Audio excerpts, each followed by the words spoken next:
Shalom Elohim, Bapak Ibu semua yang ada di rumah dan dimanapun berada. Selamat pagi, selamat kita kembali bertemu di dalam ibadah minggu pada saat pagi ini.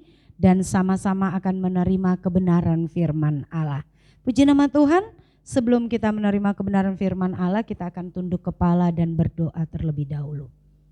Segala pujian, hormat, kemuliaan bagi namamu Bapa.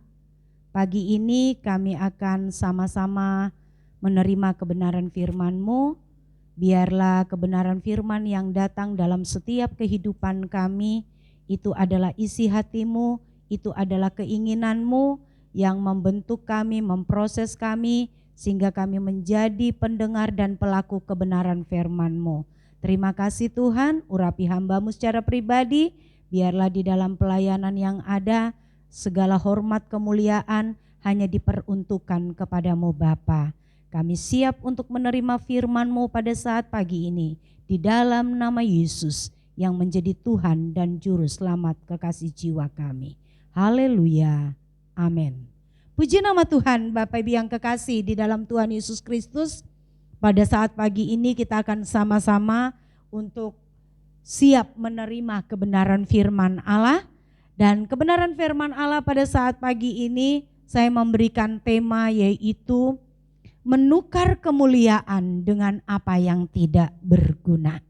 Oke, kita akan buka pembacaan pertama kita di dalam Yeremia 2 ayat yang ke-11. Yeremia 2 ayat yang ke-11 berbunyi demikian. Pernahkah suatu bangsa menukarkan Allahnya?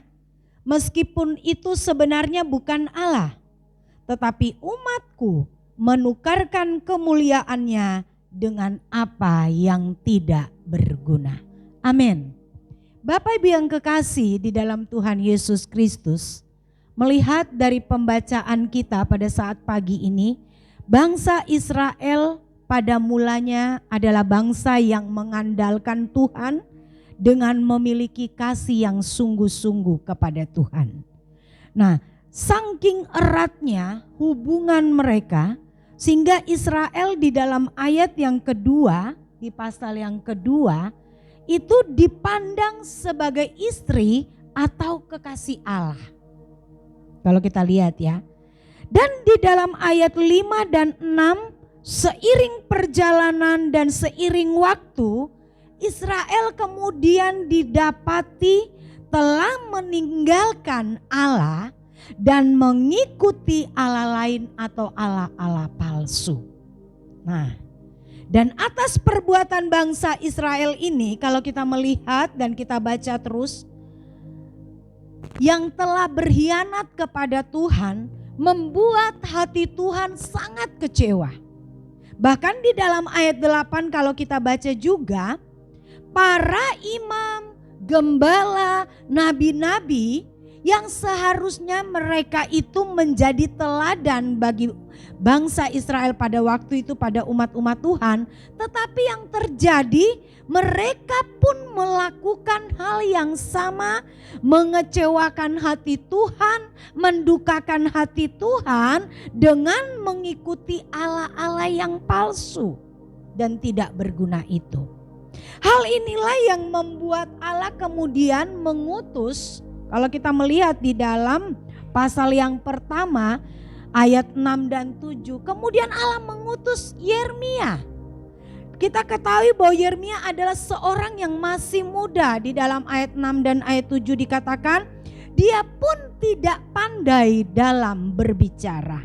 Nah, Yeremia tetapi firman Tuhan datang kepada Yeremia. Tuhan memerintahkan kepada Yeremia untuk menegur bangsa Israel yang telah meninggalkan kasih mula-mula kepada Tuhan dan berpaling kepada Allah asing. Saat itu Yeremia pun menolak karena menganggap dirinya tidak bisa berbicara. Menganggap dirinya masih muda, tidak mempunyai kemampuan apapun. Tetapi Tuhan memberikan dia perintah bahwa jangan takut. Dia akan memakai lidah, mulut Yeremia untuk menyampaikan kebenaran kepada orang-orang atau bangsa-bangsa Israel pada waktu itu. Dan akhirnya dengan keberanian, dengan kekuatan dari Tuhan, Yeremia pun maju mengerjakan perintah Tuhan. Meskipun saat itu ada harga yang harus dibayar oleh Yeremia. Yeremia kemudian dimusuhi, dijauhi, dicibir, dilawan, dan ditentang oleh orang-orang yang ada pada waktu itu atau orang-orang sebangsanya. Nah, di sini tujuannya apa? Yeremia mampu menerima semua itu. Tujuannya karena apa? Karena supaya bangsa Israel sadar atas kesalahannya, bertobat dan kembali kepada jalan kebenaran. Maksud Allah menyuruh Yeremia menegur, mengingatkan bangsa Israel agar bangsa Israel itu menjadi sadar dan bertobat kembali. Agar mereka tidak menukar kemuliaan mereka dengan Allah-Allah yang palsu, Allah-Allah yang tidak berguna. Karena sesungguhnya bangsa Israel adalah bangsa yang sangat dikasihi oleh Tuhan pada waktu itu. Bapak Ibu yang kekasih di dalam Tuhan Yesus Kristus. Dalam hal ini, mungkin kita berkata di dalam diri kita, oh, aku enggak seperti bangsa Israel.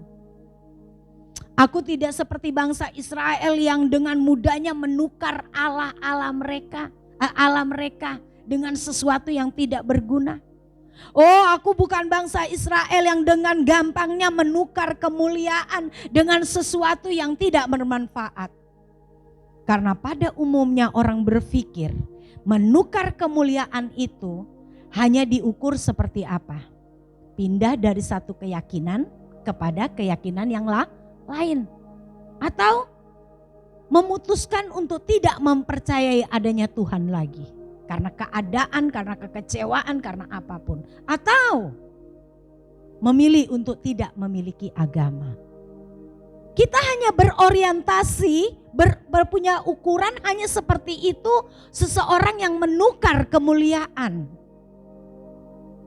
Tetapi sesungguhnya tanpa kita sadari, di dalam diri kita ini ada banyak Allah-Allah modern di dalam diri kita yang secara sadar atau tidak sadar kita mulai menggeser atau menukar Tuhan di dalam hidup kita. Yang kita katakan bahwa kita tidak pernah menukar Tuhan, tetapi secara sadar atau tidak sadar dalam kehidupan kita sehari-hari, kita itu sering sekali menukar kemuliaan Tuhan di dalam diri kita. Di sini kita akan belajar. Kapan kita menukar kemuliaan Tuhan dengan apa yang tidak berguna? Kapan kita menukar Tuhan dengan apa yang tidak berguna? Yang pertama, kita sering menukar Tuhan dengan hal-hal yang tidak berguna saat saya dan saudara tidak lagi hidup sesuai dengan kehendaknya. Mungkin ada yang berpikir ini lagi, kehendak Tuhan lagi, kehendak Tuhan. Ya memang itu. Tujuan hidup kita adalah senantiasa melakukan kehendak Tuhan. Itu yang harus terus disampaikan. Karena melakukan kehendak Tuhan seperti yang Yesus lakukan dalam hidupnya adalah makanannya adalah melakukan kehendak Bapa. Yang arti katanya kebutuhannya adalah melakukan kehendak Tuhan. Setiap hari harus melakukan kehendak Tuhan. Nah, kehidupan kita yang mengikuti jejak Tuhan, ya ingin serupa seperti Kristus, maka kita pun harus hidup di dalam kehendak Tuhan. Nah, orang yang tidak ingin hidup di dalam kehendak Tuhan, atau yang ingin meleset yang tidak sesuai dengan keinginan dan kemauan Tuhan, maka orang tersebut adalah orang yang menukar kemuliaannya dengan hal-hal yang tidak berguna. Bukan hanya pindah dari satu keyakinan kepada keyakinan lain. Tetapi hal yang seperti ini adalah yang paling utama. Saat kita tidak lagi mengikuti apa yang Tuhan inginkan, apa yang Tuhan mau, apa yang Tuhan sukai, saat kita tidak melakukan itu, berarti kita sudah meleset. Dan itu arti katanya, kita telah menukar kemuliaan dengan hal-hal yang tidak berguna. Seperti yang dialami oleh anak bungsu di dalam Lukas pasal yang ke-15, ayat ini sudah tidak asing bagi kita, cerita ini sudah tidak asing bagi kita, dan sering sekali kita menceritakannya kepada anak-anak sekolah minggu sebagai pelayan-pelayan. Kalau kita lihat anak bungsu di dalam Lukas pasal 15 ayat 11 sampai 13, saya bacakan ya supaya kita ini sedikit. Yesus berkata lagi, ada seorang mempunyai 2 anak laki-laki. Kata yang bungsu kepada ayahnya, "Bapa, berikanlah kepadaku bagian harta milik kita yang menjadi hakku." Lalu ayahnya membagi-bagikan harta kekayaannya itu di antara mereka. Ini kita perhatikan. Anak bungsu ini di dalam ayat 12 meminta apa yang belum pantas menjadi haknya. Kenapa saya katakan belum pantas? Karena yang namanya warisan bukan diminta oleh anak, tetapi Bapa sendiri yang akan langsung memberikan tepat pada waktunya. Nah, anak ini menuntut, sikapnya adalah menuntut. Ini sudah tidak sopan secara etika dalam kehidupan. Nah, ini berbicara bahwa anak bungsu ini benar-benar tidak mau mengikuti kehendak bapaknya. Dan setelah itu di dalam ayat yang ke-13, beberapa hari kemudian anak bungsu itu menjual seluruh bagiannya itu, lalu pergi ke negeri yang jauh. Di sana ia memboroskan harta miliknya itu dengan hidup berpoya-poya. Setelah dia mendapatkan apa yang ingin dia peroleh, yang dia merasa itu miliknya, akhirnya anak bungsu ini pun pergi meninggalkan rumah bapaknya. Yang arti katanya apa? Menjauh dari bapa. Dan seterusnya dikatakan lagi di dalam ayat yang ke-13 dikatakan bahwa apa?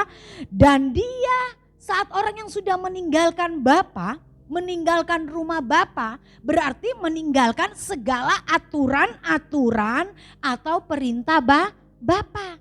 Yang artinya ingin bebas, ingin bersenang-senang, tidak terikat lagi dengan apa yang telah diatur oleh bapaknya.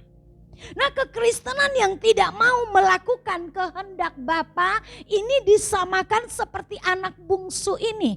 Saya tidak berbicara tentang dia berbalik lagi ke rumah bapaknya, ya tidak. Ini tentang saat dia meninggalkan rumah bapaknya.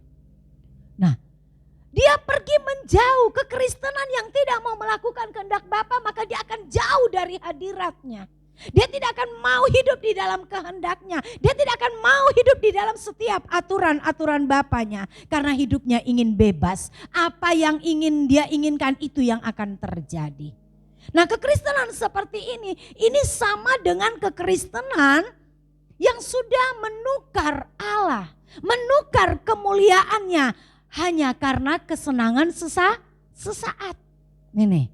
Tidak mau lagi melakukan apa yang dikehendaki. Sementara hidup yang sesuai dengan kehendak Allah di dalam Roma pasal 12 ayat 1 dan 2 itu adalah hidup yang sepenuhnya dipersembahkan untuk Tuhan. Yang dimana kita mempersembahkan seluruh tubuh kita menjadi persembahan yang apa? Yang hidup, yang kudus, dan yang berkenan kepada Allah. Dan itu merupakan ibadah yang sejati. Dan di ayat 2 dikatakan, dan akhirnya saat kita mempersembahkan seluruh hidup kita, tubuh kita menjadi tubuh yang hidup, yang kudus dan tidak yang berkenan kepada Allah, maka dikatakan apa? Kita tidak akan menjadi serupa dengan dunia ini. Pastinya saat seseorang mempersembahkan hidupnya dengan Tuhan, dia akan bisa membedakan mana yang keinginan dunia dan mana yang keinginan Tuhan. Dia tidak akan menjadi serupa, ada pembaharuan dari hari ke hari sehingga mampu membedakan mana yang baik dan mana yang tidak baik, mana yang berkenan dan yang sempurna. Inilah yang menjadi kehidupan saya dan saudara. Saat saya dan saudara, saat kita memilih untuk tidak menukar kemuliaan yang ada, tidak menukar Tuhan di dalam hidup kita dengan hal-hal yang lain, maka seharusnya kita adalah orang-orang yang mau melakukan kehendak Tuhan. Karena kehendak Tuhan itu di dalam 1 Yohanes pasal 2 ayat 17 dikatakan, 1 Yohanes pasal 2 ayat 17 dikatakan, dan dunia ini sedang lenyap dengan keinginannya, tetapi orang yang melakukan kehendak Allah tetap hidup selama-lamanya. Amin. Orang yang melakukan kehendak Allah akan hidup selama-lamanya di kekekalan. Orang yang melakukan kehendak Allah adalah orang-orang yang menyenangkan hati Tuhan. Orang yang melakukan kehendak Allah adalah orang-orang yang taat kepada Bapa. Nah, ini yang kita mau sebagai umat-umat Allah. Inilah tujuan kita dalam kehidupan ini. Jadi jangan pakai ukuran menukar kemuliaan Tuhan, menukar Tuhan hanya karena kita berpindah dari satu keyakinan kepada keyakinan yang lain. Sementara kita tidak sadar bahwa setiap hari mungkin dalam kehidupan kita sudah sering menukar kemuliaan Tuhan di dalam hidup kita. Ini yang pertama. Dan yang kedua, kapan kita menukar kemuliaan Allah dengan apa yang tidak berguna? Menukar kemuliaan dengan apa yang tidak berguna. Saat kita lebih mencintai dunia dan segala keinginannya. 1 Yohanes pasal yang kedua ayat 15 sampai dengan ayat yang ke-16 katakan, janganlah kamu mengasihi dunia dan apa yang ada di dalamnya. Jikalau orang mengasihi dunia, maka kasih akan Bapa tidak ada di dalam orang itu. Sebab semua yang ada di dalam dunia, yaitu keinginan daging dan keinginan mata, serta keangkuhan hidup, bukanlah berasal dari Bapa, melainkan dari dunia ini. Bapak bilang kekasih, orang yang menukar kemuliaannya, menukar kemuliaan, menukar Tuhan dengan hal-hal yang tidak berguna saat mencintai dunia ini lebih dari segalanya. Dengan segala keinginan. Kehidupan orang Kristen yang masih suka disenangkan, ini artinya yang masih suka disenangkan dengan segala keadaan yang ada di dunia ini, pastinya punya banyak keinginan dalam hidupnya. Bukan berarti seperti tadi malam di dalam ibadah youth ya, disampaikan oleh pembicara. Bukan berarti kita tidak boleh punya keinginan. Manusia diciptakan Tuhan pastinya punya keinginan. Iya toh? Kita ini bukan robot yang diklik, apa yang mengkliknya mengatakan begini, itu yang tidak. Kita ini adalah manusia yang punya keinginan, tetapi ingat, di dalam ayat ini, orang yang mencintai dunia dengan segala keinginannya, itu pastinya setiap keinginannya merupakan sesuatu hal yang paling penting. Nih, orang yang mencintai dunia dengan segala keinginannya, apa yang menjadi keinginannya itu adalah sesuatu yang penting. Harus diikuti, sehingga dia merupakan sesuatu yang penting, sehingga dia berjuang mengupayakannya apa yang menjadi keinginan hatinya tanpa pernah memperkarakan dengan Tuhan. Apakah keinginannya ini Tuhan suka atau tidak? Apakah keinginannya ini Tuhan senang atau tidak? Pokoknya yang penting dia tidak pernah melihat perasaan Tuhan. Dia tidak pernah mengetahui apa Tuhan suka atau tidak. Yang penting dia suka. Ini kembali kepada siapa? Diri sendiri. Punya kepentingan sendiri, kesukaan sendiri. Ini yang mencintai dunia. Dengan segala keinginannya. Salah satu contoh saja, contoh kecil. Ibu rumah tangga. Ini kebiasaannya kepada ibu-ibu nih. suka sekali mengikuti tren-tren yang ada saat ini. Wah, misalnya contohnya pergi ke mall. Pada saat pergi ke mall, melihat ada barang bagus, misalnya tas. Ibu-ibu kan suka sekali dengan tas, saya juga suka dengan tas. Nah, melihat tas itu harganya enggak tanggung-tanggung, harganya itu mahal. Dia berpikir, wah ini rugi nih kalau gua enggak beli ini tas ini. Sudah barang yang baru nih, satu-satunya lagi gitu. Nah, tapi dia melihat bahwa keadaannya tidak memungkinkan untuk membeli itu karena sementara kebutuhannya banyak dan perekonomiannya mungkin sementara lagi agak sedikit terganggu. Nah, tetapi karena keinginannya yang begitu besar dan dia merasa bahwa saat dia memiliki barang itu harga dirinya, wow, pasti teman-temannya akan memuji dia, pasti teman-temannya akan melihat dia, wah hebat ibu ini ya, wah tasnya baru, tasnya bagus dan sebagainya. Itu ada di pikirannya terus. Dia mulai gelisah saat jalan-jalan di mall kemanapun, dia pikirannya udah ndak ada lagi melihat apapun, tapi yang tertuju pikirannya hanya kepada tas itu. Tas itu akhirnya apa? Ini orang yang mencintai dunia dan keinginannya. Akhirnya dia ambil, dia beli. Sekalipun kemampuannya tidak mencukupi keadaannya untuk membeli, dia paksakan membeli. Dengan cara apa? Menggunakan dana yang seharusnya tidak digunakan untuk beli tas, digunakan untuk beli tas. Yang seharusnya untuk kebutuhan anak, kebutuhan rumah tangga, kebutuhan pendidikan sekolah anak, semua itu dikorbankan demi memuaskan keinginannya. Dan akhirnya apa? Terjadi banyak dosa di dalamnya. Membohongi suami, oh barang pada mahal sekarang, kebutuhan begini sekarang, oh harga ini mahal, dinaik-naikkan semuanya. Hanya demi apa? Untuk memuaskan keinginannya. Ini gambaran dari apa? Dari orang-orang yang masih terikat dengan keadaan-keadaan yang ada di sekelilingnya. Jadi saat dia merasa, saat dia menggunakan barang yang mahal, barang yang terbaru, itu harga dirinya di situ. Itu kehidupannya di situ. Dia akan dihormati orang. Ini berbahaya saudara. Ini sama saja dengan kita menukar Tuhan dengan segala hal.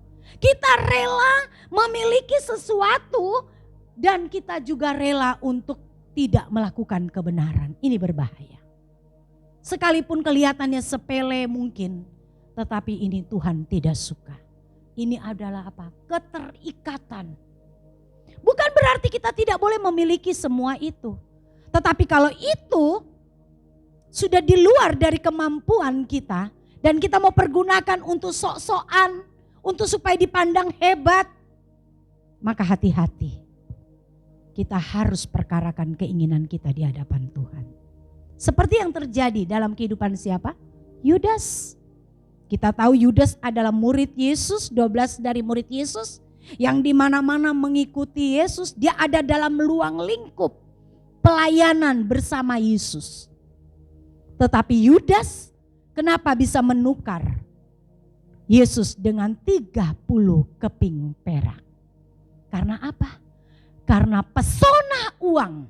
Ini keterikatannya dengan uang membuat Yudas lupa diri. Guru besarnya yang sama-sama dengannya, yang dia sama-sama berjalan bersama, melayani bersama, dia mampu tukar hanya dengan uang 30 keping perak. Itu karena apa? Karena Yudas terpesona dengan uang, terikat dengan uang. Kita lihat lagi siapa? Esau. Di dalam perjanjian lama, di dalam Kejadian. Menukar sesuatu yang berharga yang seharusnya menjadi miliknya, yaitu hak kesulungan, hanya karena kepuasan sesaat. Dengan apa? Aduh kecil banget, semangkuk kacang merah. Hanya karena pada saat dia pulang dari ladang mungkin dia lagi haus-hausnya, dahaganya. Dia mencium aroma kacang merah yang begitu luar biasa, dia rasakan nikmatnya. Dia lupa. Akhirnya dia apa? Menukar hak kesulungannya hanya dengan semangkuk kacang merah. Ini orang yang masih mencintai dunia dan segala keinginannya.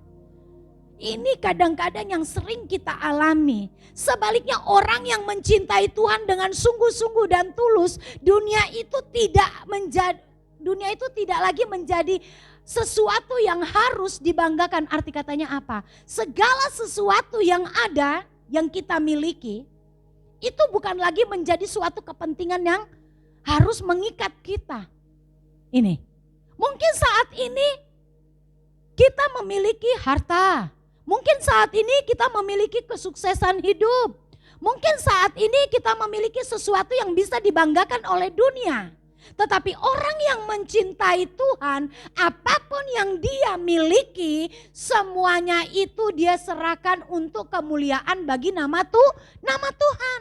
Artinya sekalipun dia kaya, sekalipun dia berpangkat, sekalipun dia sukses, anak-anaknya berhasil, tetapi semuanya itu bukan miliknya. Ini, dia merasa itu bukan miliknya. Dia hanya pemakai yang Tuhan izinkan untuk mengolahnya. Karena itu miliknya Tuhan. Nah, kalau miliknya Tuhan berarti si pengelola nggak boleh main. Dia bukan haknya kok. Kehormatan itu bukan punya kita, bukan hak kita, itu punya Tuhan. Jadi kita nggak layak untuk minta suatu kehormatan. Ini.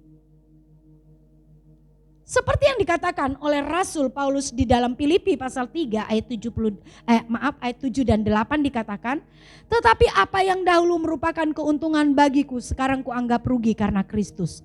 Malahan segala sesuatu kuanggap rugi karena pengenalan akan Kristus Yesus Tuhanku lebih mulia dari semuanya itu. Oleh karena dialah aku telah melepaskan semuanya itu dan menganggap sampah supaya aku memperoleh Kristus. Artinya apa?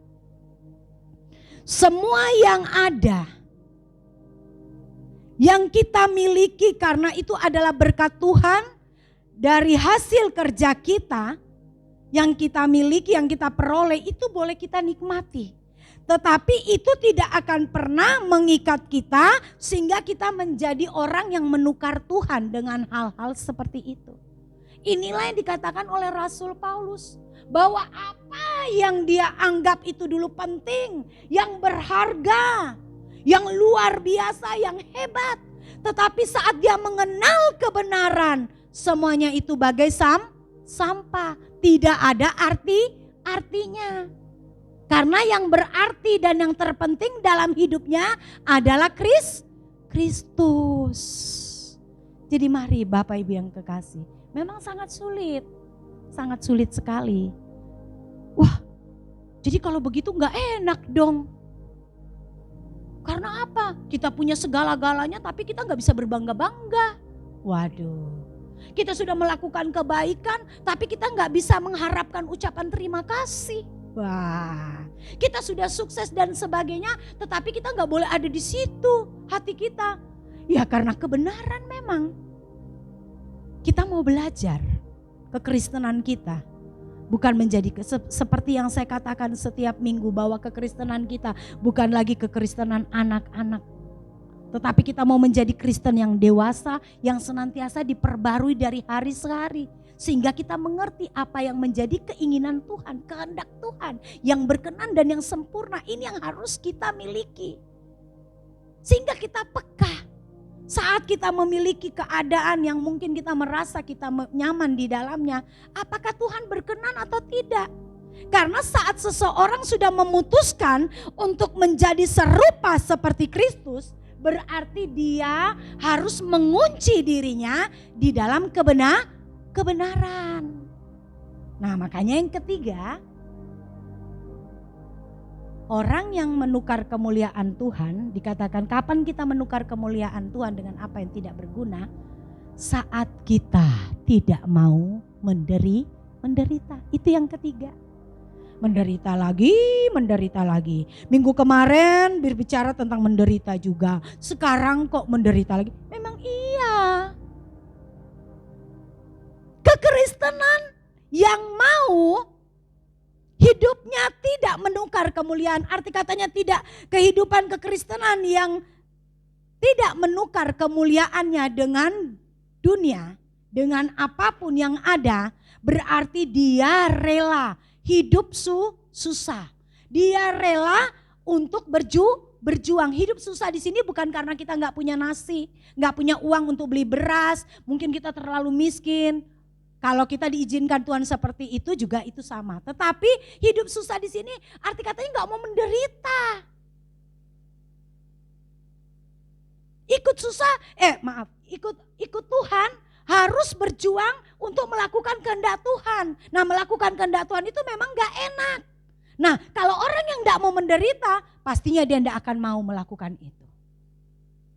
Ada orang katakan apa? Oh, saya mau ikut Tuhan, tapi saya harus bereskan dulu begini. Ini sama dengan seperti orang yang mengikut Tuhan di dalam Alkitab, di dalam Lukas. Dia mau mengikut Tuhan dulu, tetapi dia pergi dulu menguburkan ayahnya.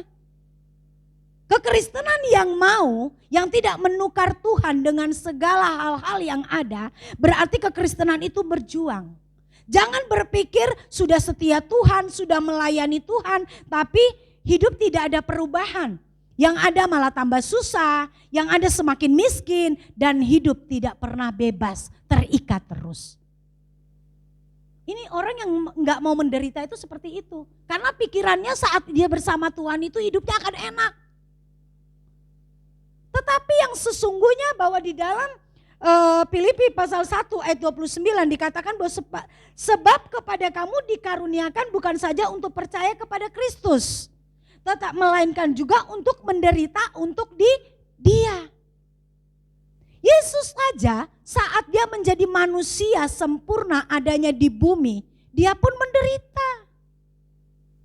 Dari satu kota ke kota lain dalam memberitakan Injil, hidupnya gak pernah nyaman. Setelah itu pada saat mau masuk dalam penderitaan, di mana dia disiksa, diludahi, diolok dan sebagainya. Apakah Yesus katakan, aduh jangan dah. Aduh aku gak mau melakukan ini. Tetapi dia melakukan semuanya sesuai dengan kehendak Bapanya. Karena dia ada di bumi sebagai anak yang harus taat. Kehidupan saya dan saudara pun demikian. Mungkin perjuangan kita tidak seperti yang saya ungkapkan, seperti rasul-rasul, murid-murid Yesus pada waktu di dalam perjanjian baru. Mungkin penderitaan kita tidak seperti itu. Mungkin juga ada yang mengalami penderitaan sampai lewat fisik. Tetapi penderitaan kita yang harus kita alami adalah menderita, mematikan segala keinginan dunia, keinginan daging yang selalu menggelora di dalam diri kita. Ini yang sulit. Punya uang, tapi nggak boleh membelanjakan kalau itu bukan Tuhan yang izinkan. Itu menderita tidak? Agak menderita. Melihat orang ngejulitin kita. Kita tahu orang itu yang ngejulitin kita. Tapi kita belajar tenang, diam. Itu menderita daging ini. Ya. Mungkin saat kita berjalan di jalan, kita sudah jalan baik, tiba-tiba kita disenggol sampai kita jatuh. Oh, kalau manusia daging kita langsung menjawab dengan bahasa dan kita akan marah-marah. Tetapi kita harus berjuang, kita menderita, kita belajar untuk tidak berucap. Karena siapa tahu orang ini lagi buru-buru karena ada sesuatu yang terjadi dalam dirinya sehingga dia tidak sadar menyenggol kita. Ini perjuangan, inilah penderitaan yang harus kita perjuangkan setiap saat. Setiap hari sehingga kita menjadi serupa seperti Kristus. Nah, kekristenan yang seperti ini memang tidak mudah. Kekristenan yang seperti ini karena tujuan kita adalah berkenan di hadapan Tuhan. Makanya perlu suatu perjuangan yang ekstra. Bukan bermain-main lagi. Karena kekristenan yang bermain-main, kekristenan yang santai pastinya nggak mau menderita, nggak mau berjuang. Nah, kehidupan saya dan saudara, mari. Pagi ini kita diingatkan, siapapun saya dan saudara, baik saya yang menjadi pemberita kebenaran firman Allah, jangan mulut saya hanya berani berkata, bicara pintar, tetapi saya tidak melakukan kehendak Bapa. Itu adalah nol di mata Tuhan. Sebabnya Bapak Ibu yang kekasih, lewat kebenaran firman Allah pada saat pagi ini, jangan pernah takut untuk menderita karena hidup dalam kebenaran. Karena orang yang percaya, yang mau melihat kemuliaan Tuhan dalam hidupnya, akan selalu berjuang untuk berkenan di hadapan Bapa. Bapak Ibu yang kekasih, demikianlah kebenaran firman Allah pada saat pagi ini.